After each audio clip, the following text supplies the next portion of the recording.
Assalamualaikum warahmatullahi wabarakatuh. Perkenalkan, nama saya Nurul Hidayah, NIM A231210004. Kelas A, Prodi Pendidikan Matematika, Fakultas Keguruan dan Ilmu Pendidikan Universitas Tadulako. Di sini saya akan mempresentasikan tugas ujian akhir semester pada mata kuliah Pendidikan Agama Islam. Dengan topik utama yaitu pertama, ipteks dalam Islam, kedua pluralisme dan toleransi, yang ketiga kebudayaan Islam, keempat politik dalam Islam, dan yang kelima moderasi beragama. Yang pertama, ipteks dalam Islam, ilmu pengetahuan, teknologi dan seni atau sering kita sebut dengan ipteks adalah sesuatu yang seiring perkembangan zaman akan selalu berkembang dengan pesat secara terus-menerus.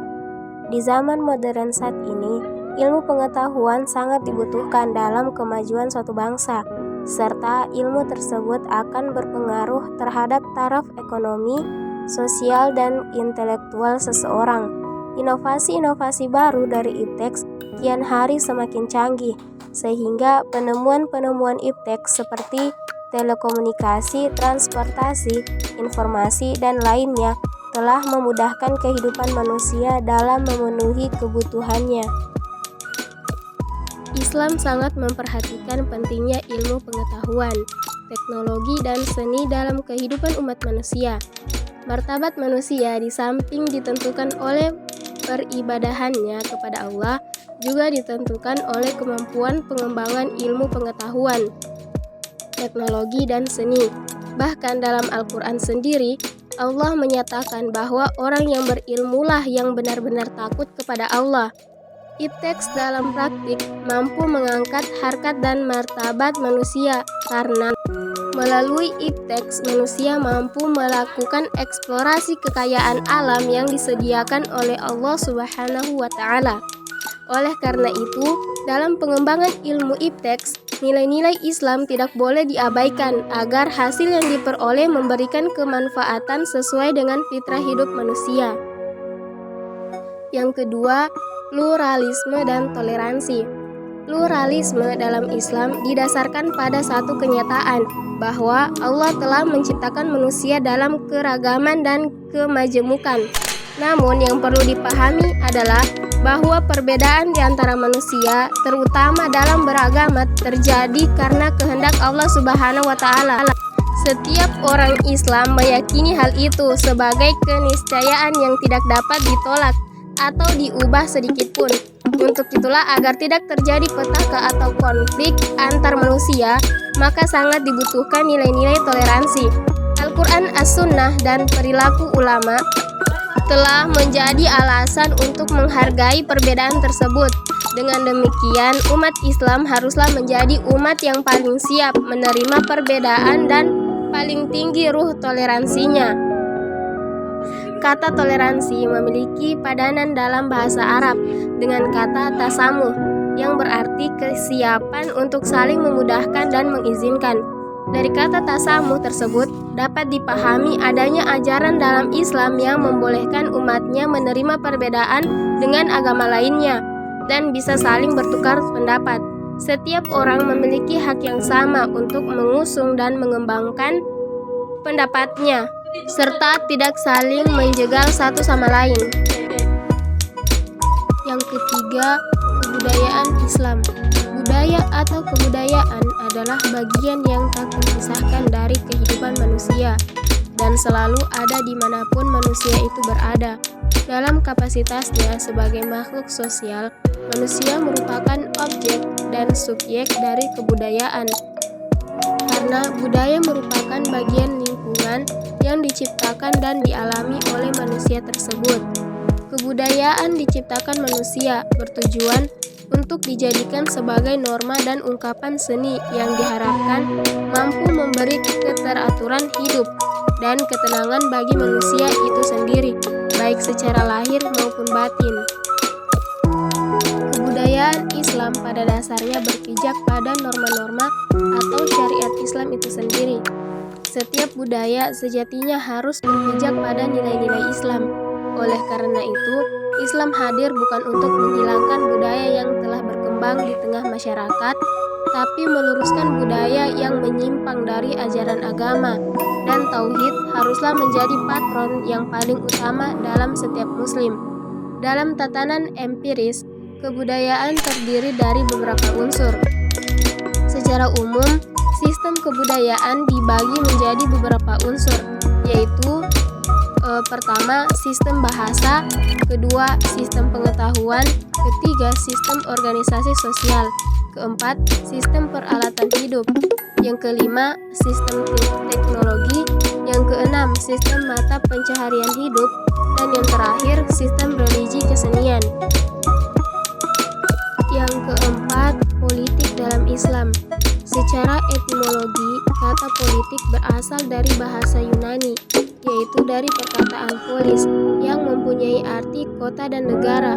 Kata polis tersebut berkembang menjadi kata lain seperti politis yang berarti warga negara dan politikus yang berarti kewarganegaraan.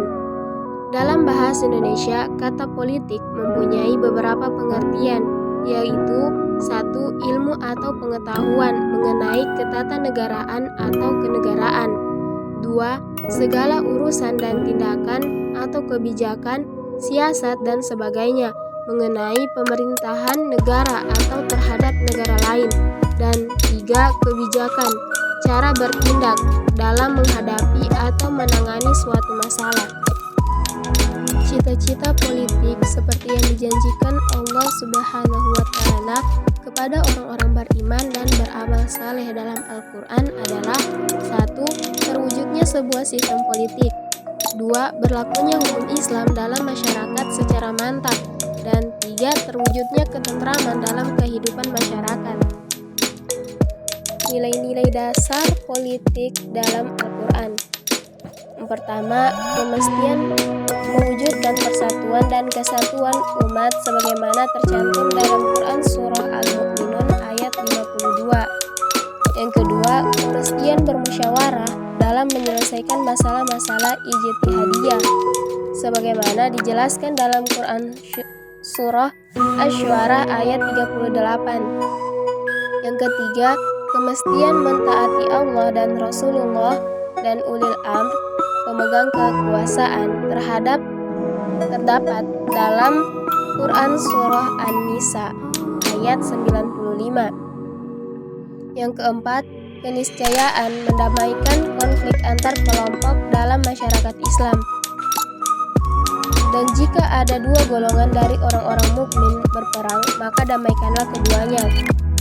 Quran Surah Al-Hujurat ayat 9.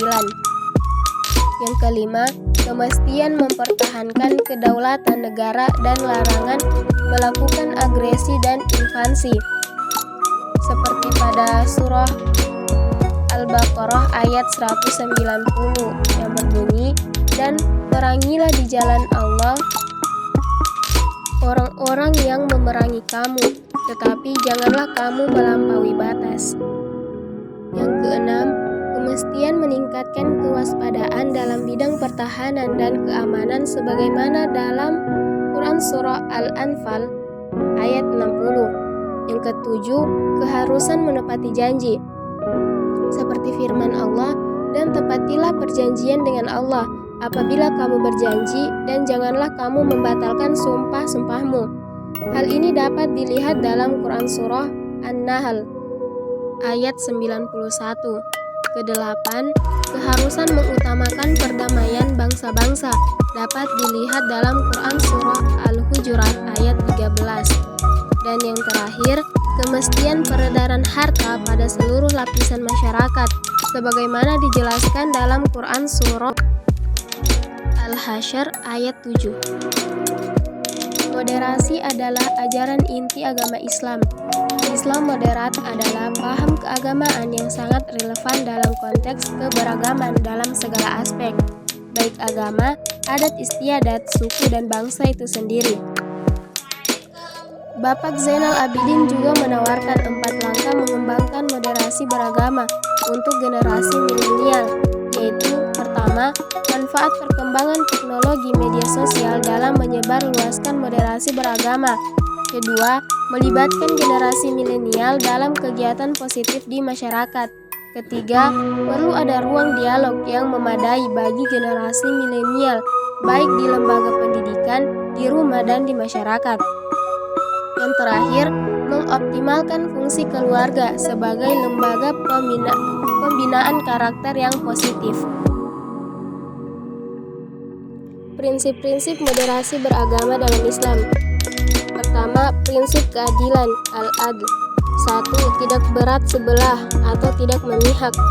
2. Berpihak kepada kebenaran. Dan 3. Sepatutnya atau tidak sewenang-wenang. Yang kedua, prinsip keseimbangan atau tawazun. 1. Keseimbangan teologi.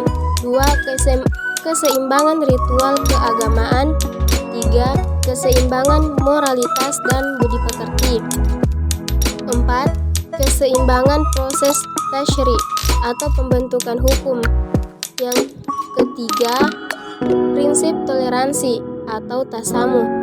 Pengertian toleran menurut bahasa dapat diartikan sebagai menghargai akan pendirian atau pandangan orang lain. Akan tetapi, dalam konteks agama, walaupun berbicara tentang konsep moderasi, makna toleransi bukan berarti kita selalu membenarkan atau mengikuti cara pandang orang lain, bahwa toleransi yang dimaksud adalah sebatas menghargai orang lain yang berbeda pandangan tentang sebuah keyakinan agama. Sekian presentasi dari saya, kurang dan lebihnya saya mohon maaf. Wabillahi taufiq wal hidayah. Wassalamualaikum warahmatullahi wabarakatuh.